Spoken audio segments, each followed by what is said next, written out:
Hi there, everyone. Welcome to Women's Public Leadership Network, WPLN's Facebook Live, our Tips on the Trail series. It's a new monthly series that we're doing where we highlight women who have been on the campaign trail themselves or part of campaigns across the country. I'm really excited today that we're joined by Councilwoman Roxy Ndebumadu. From District 4 of the Bowie City Council in Maryland, and also the Vice Mayor of Bowie. So we are so excited to be joined by the Councilwoman, and I want to thank you for giving us some of your time and lending your experience to our network. Women's Public Leadership Network is a nonprofit dedicated to educating, organizing, and inspiring women to seek public office at all levels across the country. And so we are so excited to hear your story. I want to turn it over to you first and just say, ask you to give us a little background on why you ran for office and a little bit more about what you did prior to running for office.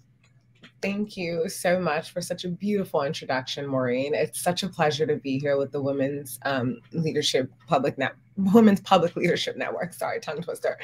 Really, really excited. And I thank you so much for inviting me. I think it's going to be an amazing conversation. So yes, hi everyone. Good afternoon, good morning, wherever you are. My name is Roxy Ndebumadu, and I have the pleasure of serving as District 4 Councilwoman and Vice Mayor for the city of Bowie. I think the greatest city in the state of Maryland. I just have to add that.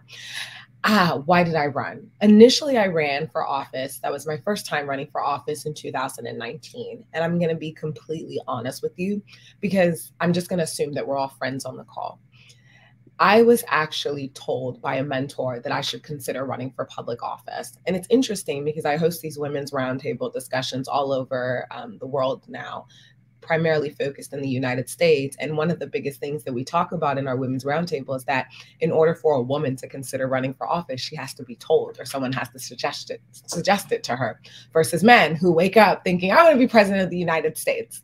And so I had this mentor at Microsoft, which was my former employer, who said, you know, Roxy, you always have a lot to say and you're really big on advocacy. Have you considered running for office? And I'll be honest with you. I looked at him and I was like, me run for office? That's interesting. Like, wow, you must be crazy. I would never get elected. And he was like, no, you should really consider it. So I went to runforoffice.org. I typed in my address and I saw what I was eligible for. City council popped up and it was available. I will admit to you, I was a little nervous because at that point, it was around like 50 something days before the election. So it was super short. Ended up filing anyways. I ran for 45 days. I ran against 4 other individuals that were all twice my age, and I won by 16 votes. Absentee ballots matter. And so essentially, the reason why I ran was because my mentor suggested it to me. Then also considering my background, the way that I grew up, my lifestyle, I was very much so passionate about education, children's issues, and also women's issues. And so when he suggested it, I was like, you know, what's there to lose? I'm either going to win or I'm going to lose. And if I lose, I'll still have a job and I'll still continue to go on with my life. So I did it. Wow, that's so powerful. And I think mentorship is something we hear a lot can make or break a woman's political journey. So to hear that came from not only a male mentor in your world, but also from your professional life as well, I think it just provides such a great platform for you to run. You mentioned that a lot of like what lined up with your motivations is how you were raised and certain values you hold. Do you want to talk a little bit more about those and how those fed into how you view like your public service? Yeah. So without making you feel too sad on a Wednesday afternoon, I had a very traumatic childhood. I faced a lot of things that I honestly would say that a lot of Americans are average people face in their lifetime. The difference with my experience was that I faced it at such a quick time in my life where it was so condensed, where it was experience after experience from the age of like 5 to like, let's say 21. And it was so much. It was so much. I had faced sexual assault, domestic violence, going through the system where the court tried to take me from my mom for child neglect, having to, watch people have healthcare and me not have healthcare and having to pay out of pocket and be hit with all these medical bills when I turned 18. There was just so much that I went through, having to work my way through college and maintain 2 full-time jobs just to pay to go to college. There was just so much that happened that was such a traumatic experience, where I started working at 13. Like, so many things that I wouldn't even be able to condense to you in such a short time, that just drove me to really be an active person. And I think I'll give you an example.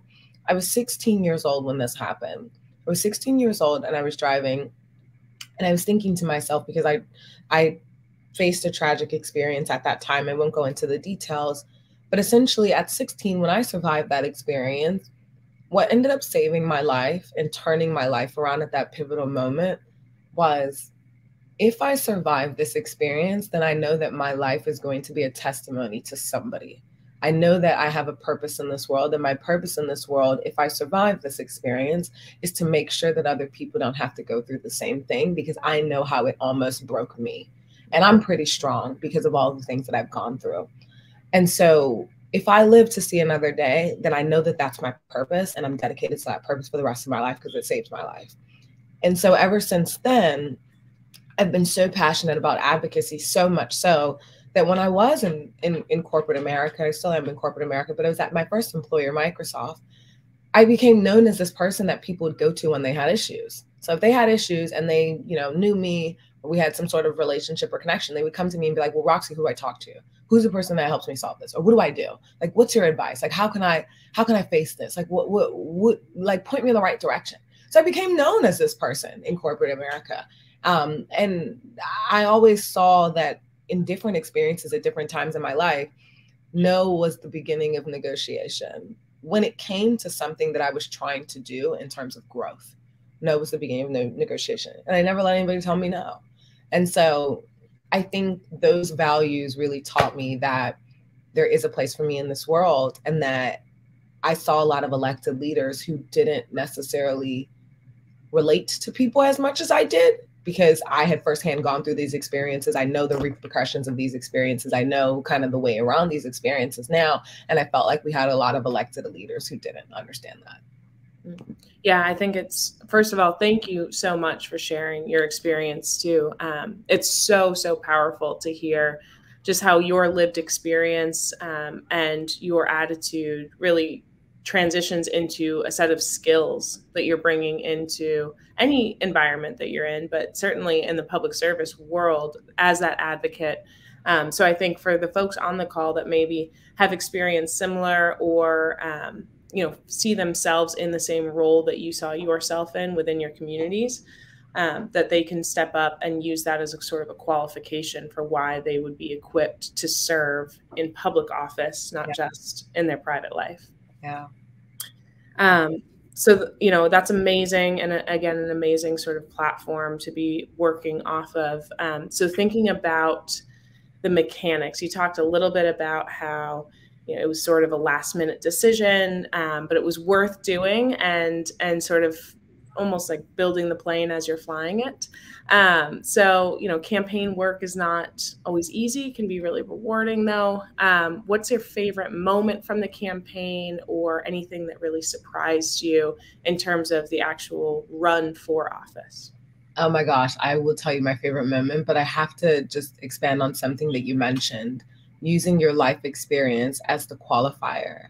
I think we have to reframe what actually makes us qualified to lead.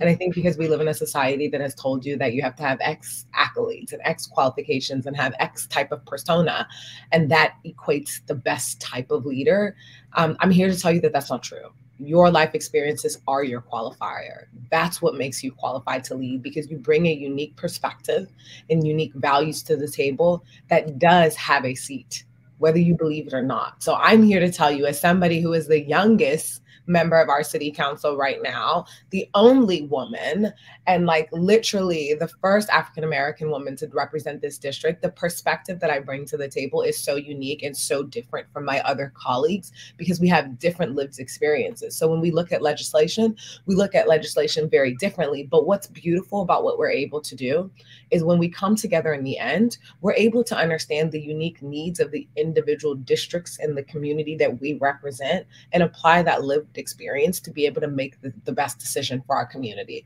So your lived experience is your qualifier. We're reframing that today. Okay, favorite moment on the campaign trail. I will be honest with you, it was text, mass text. So I needed to get my message out there rather quickly because 45 days, I was a team of really few. I was my own campaign manager, my own finance person, because you can do that in my municipal election. But I had two advisors, Dan Kagan and Brandon Cooper. I want to give them their flowers because they're awesome individuals. And I had just relatively met them recently. So I would take different directions and advice from them. However, at the end of the day, I would make my own decision that was uniquely representative of me and the community that I knew that I wanted to represent. So we had did mass text message as it gotten closer to the election because we needed to, one, remind people to go out and vote. And then number two, tell people on election day to vote. So we did a mass text message. I had a number of different people that responded to me and was like, oh my gosh, where'd you get my phone number from? This is a violation of data privacy. How could you be in violating my privacy like this? You're meeting me in my home. Like, what is this? This is crazy. And honestly, most people would advise you to come up with this beautiful, calm story-like thing to say like, oh, ma'am, thank you so much. You know, great feedback. Go out on election day. Authenticity matters. I can't stress that enough. So I was authentic and I was honest. And I said, you know what? We're just going to be honest. I responded to this woman and there's a story about this. It's linked online. I responded to this woman and I said to her, I'm so sorry that you feel like I violated your privacy. That was not my intent. I can assure you that I don't have your phone number. I'm using a system.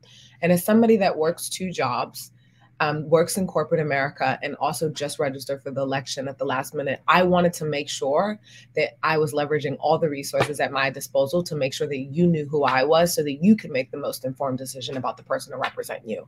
I'm sorry that you feel like I violated that, but if you need me to call you, if you need to talk to me and have a conversation, I'm here. She responded and was like, thank you. Wow, that was the most thoughtful message.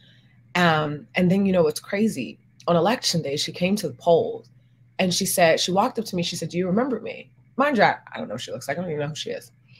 She goes, do you remember me? I said, no, ma'am, I don't. But I apologize. Should I, I don't think many people are unforgettable. So like, should I remember you? She was like, I was the woman that you were texting that told you that you violated my privacy and I just voted for you. I literally wanted to cry in that moment. If I didn't have mascara on, I probably would have. But it was so meaningful because it showed me that if you're authentic and you respond to people, you have a conversation, you meet them where they are. Sometimes you don't need the fancy comm strategy. You don't need to come up with these narratives. Just be who you are and present your situation and allow people to make the decision for themselves. Absolutely.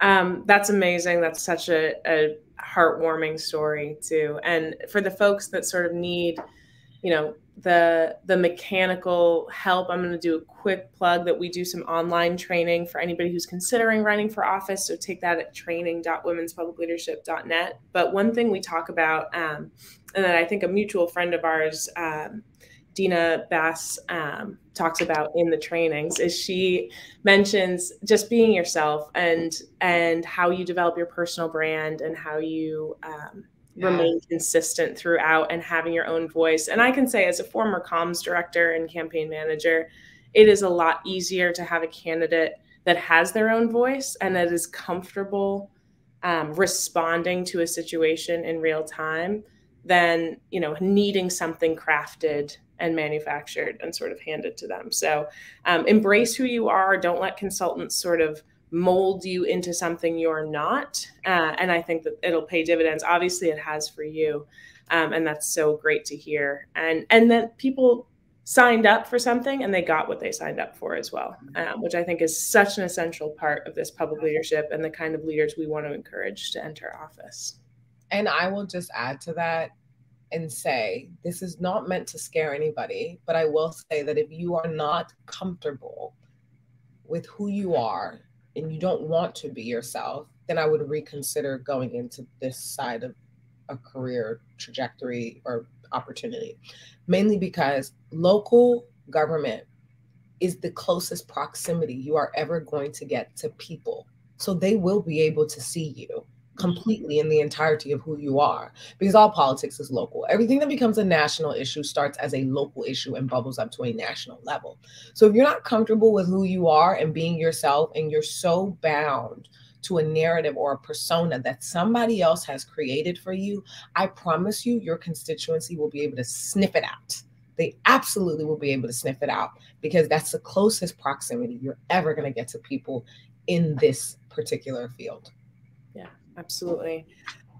So on to that note as well, is, have you faced any negativity? And if so, like, how have you managed that or balanced that, overcome it or adjusted to having any sort of negative attention, whether that's from, just political opponents or from decisions that you have to make, tough decisions as a leader? I think on both sides.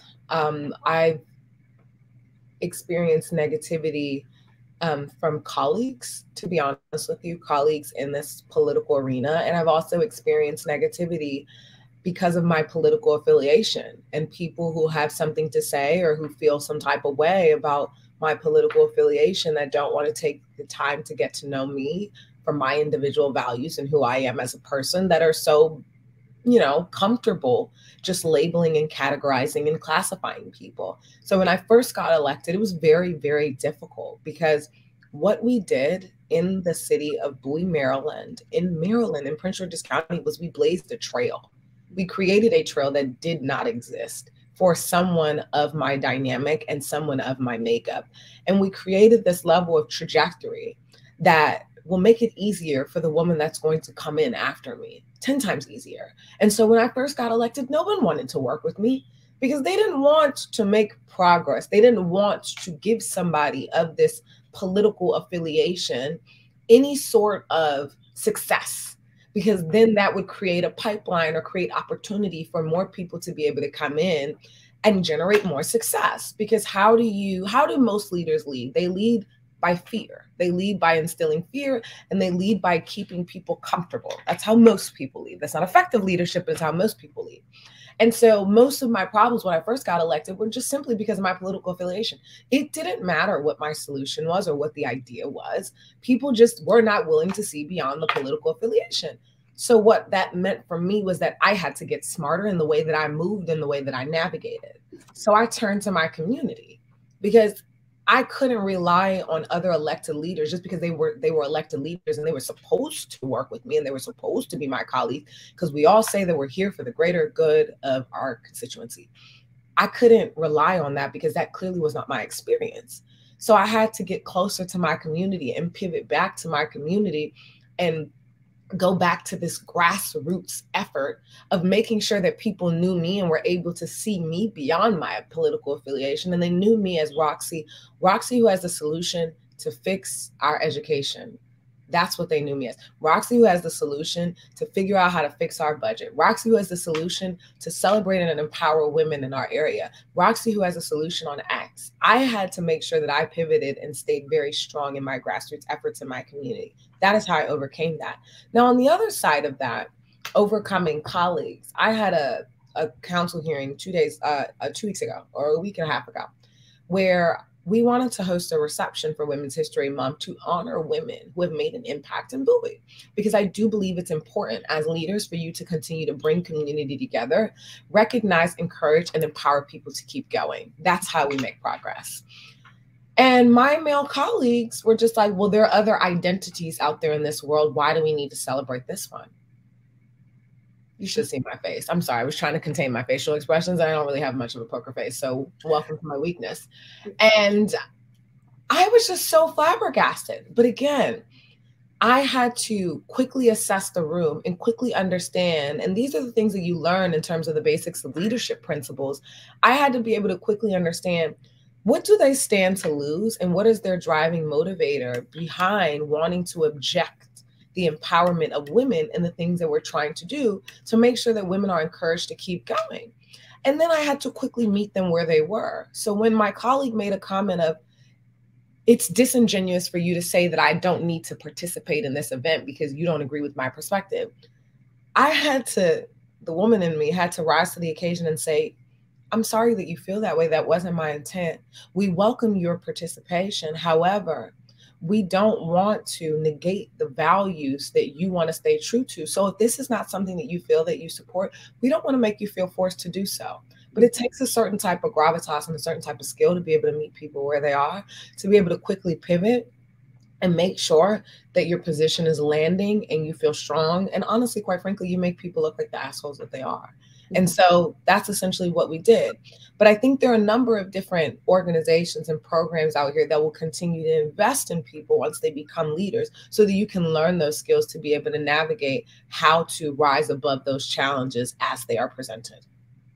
Absolutely. I think it's amazing how you're, as you're speaking, an image sort of that's coming to mind for me is that a criticism we can hear of women, maybe of previous generations, is that they may have gotten into leadership positions and then pulled the ladder up behind them, or haven't necessarily reached down and pulled women up with them. So to hear you talk about just the sustained empowerment of the next generation, how you view yourself, and you are, by virtue of serving in office and proving it can be done, like you said, like paving the way, forming that new path, and clearing a lot of the hurdles that were there for you, so that they're not there for women in the future generations, but just to actively reach into the community and pull women out of it and say, this is your time to lead in whatever capacity you're called to do so. So it's really just great to hear your engagement on the issues, and as a woman, but for women as well. It's devastating to hear that there is sustained wind in the face of women that are doing this sort of empowerment, especially from any elected leaders. And so I hope it's also a call to identify those people and challenge them, if on nothing else, on that alone, and challenge them as leaders, and see if we can't sort of get a better generation of leaders in office like you. Absolutely. And just to let you know, we had the votes. So the event's happening. You're all invited. It's going to be in May. So we got the votes. It's getting done. Awesome. So now that you're in elected office, can you share how you balance the demands of the public service, of sort of still campaigning for re-election, I assume, and your personal life or other career? Wow. Okay, so there's a narrative that I want to demystify really quickly, because I feel like there's this narrative out there where people say you're always campaigning, right? Can you hear me? Oh, sorry. I know I froze there. Okay, yeah, we're back. No, you're good. I said I want to demystify a narrative, because I think there's a narrative out there where people have this thing of elected officials that we're always campaigning. And that is true of some. It's not true of me. Because I just believe that if you're doing a good job and you're doing what you're supposed to do, and you're being productive and you're making strides, then you don't need to do those things. Those things will speak for itself. There are things that I do feel that you need to do that are a little bit more tactical to make it easy for you as you continue to go forward, that are probably more of what you're alluding to in terms of the time crunch, visibility, making sure people have awareness into what you're doing. Those are the things that are very difficult. It's having access and being able to multiply yourself and go to this event and go to that event and assess the trade-offs of where your presence is needed the most, and where can you give other people an opportunity to be able to go represent you there in that community, and incorporate a different voice in the conversation. That's what's very difficult. I'm not going to lie to you. It's hard. This is a very tough space to be in, because the time is very limited. And I do have a corporate job. I work for Twitch. I work in trust and safety. And so I focus on combating online harms from an engineering perspective and a processes and procedures perspective.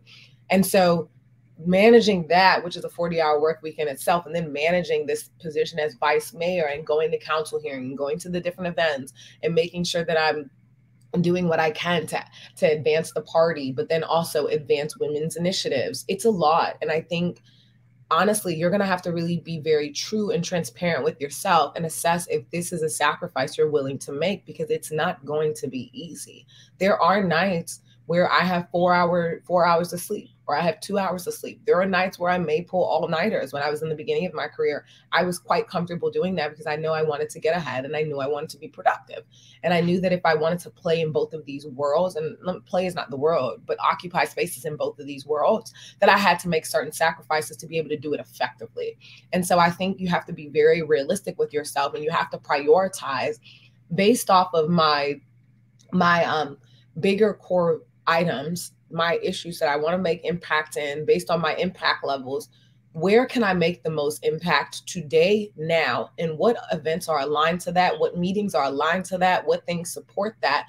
And understand how to build a coalition of people so that when you are not available, you can quickly pivot and be like, well, hey, I would love to support you in that event. And I hope that you know that I am your supporter. However, I am unavailable. Can I recommend somebody else? Because that's how you sustain. That's how you build a bench. That's how you build a pipeline. You give other people access, you give other people opportunity, but you continue to make sure that the areas that you have identified that you want to make the most impact in, that you consistently are consistent in those areas so people do become familiar with you as such, and still build your visibility. So sometimes that means you got to reach out to reporters and say like, hey, I'm working on X issue. This is why I think you should care. This is why I think you should report on it. This is why I think it's important. And make sure that they have awareness and visibility into what you're doing. And you build coalitions and partnerships with other organizations to be able to scale your impact over time and make sure that your message is scaled. And so I think it's all about how you prioritize your time. It's all about being realistic with yourself and saying, am I willing to make these trade-offs right now? I mean, I'll be honest with you. I just froze my eggs 3 weeks ago.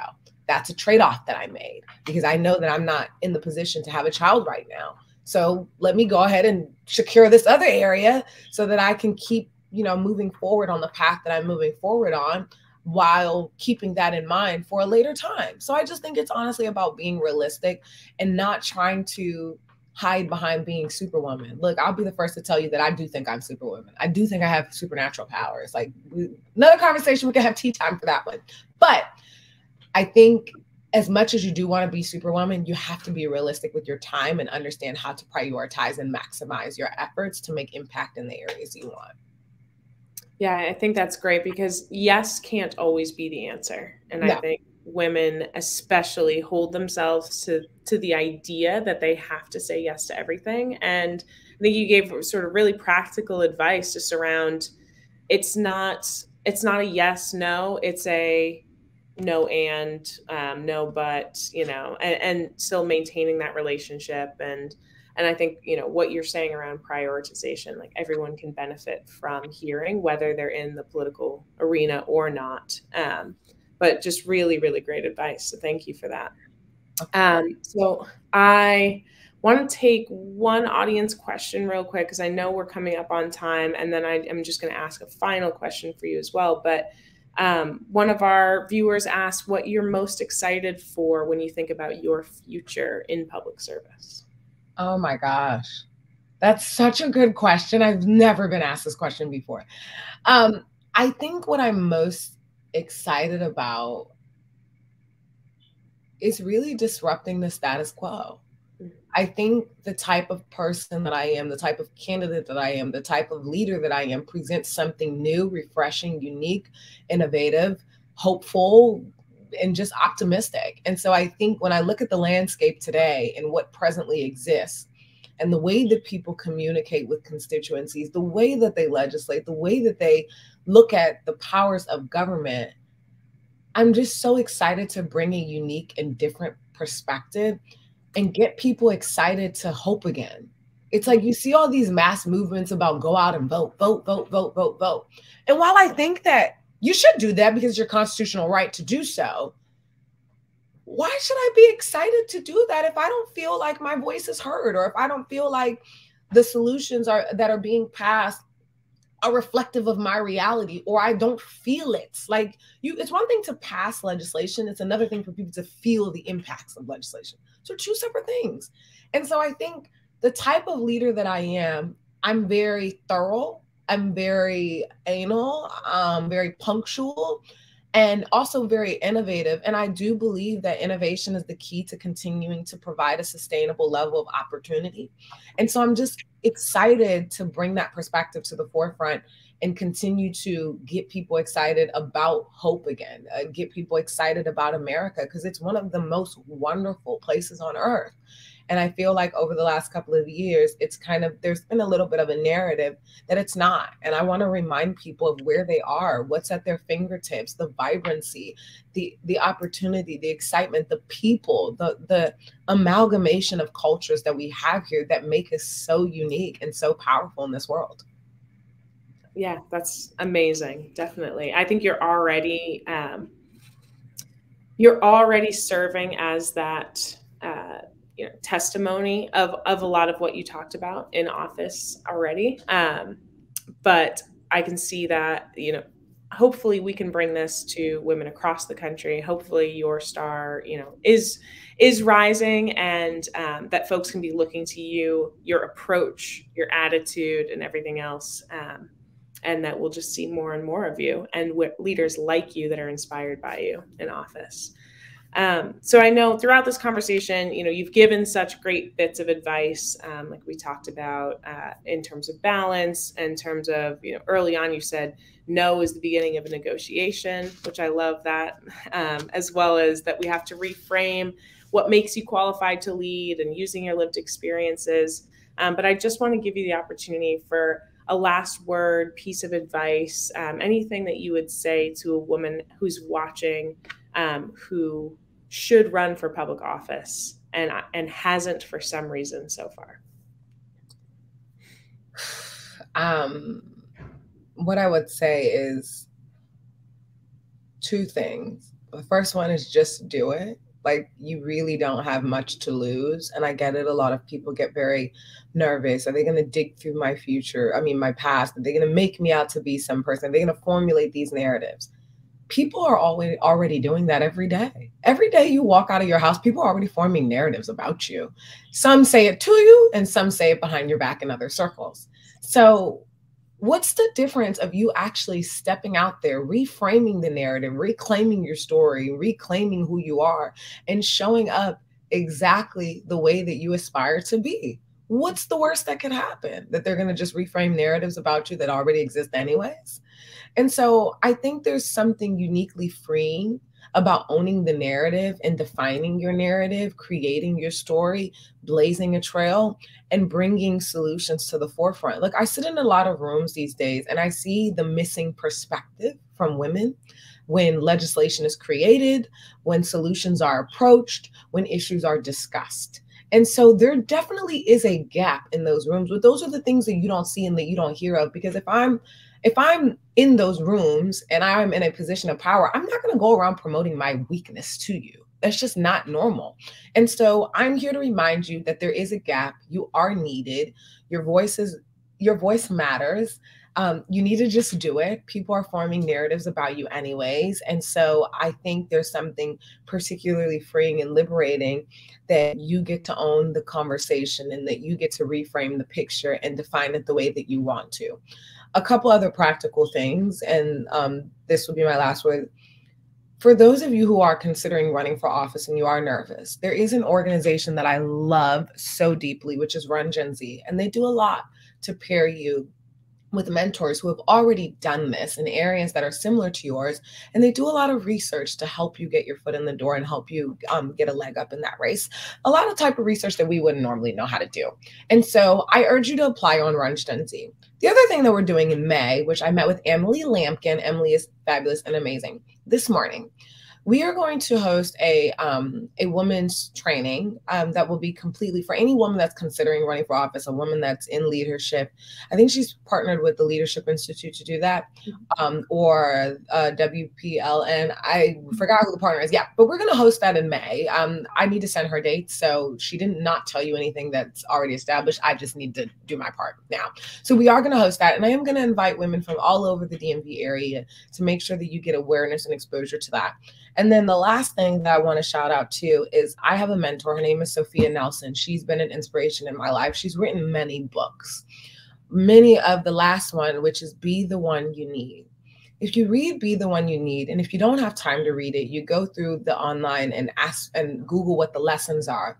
Be the One You Need will give you tangible lessons and tips and tricks of all the things that you need to do to be the one that you need, so that you can stop talking yourself out of the fact that you are needed in those rooms and actually run for office.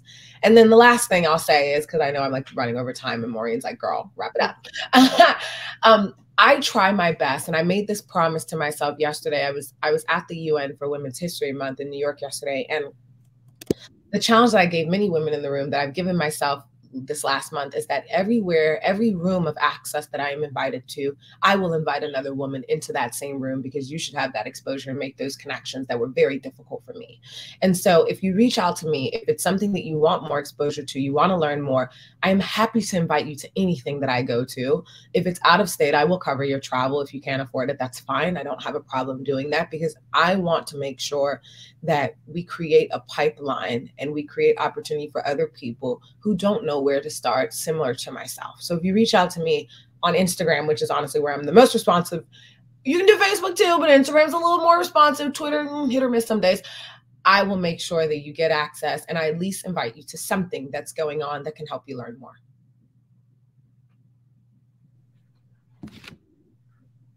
Oh.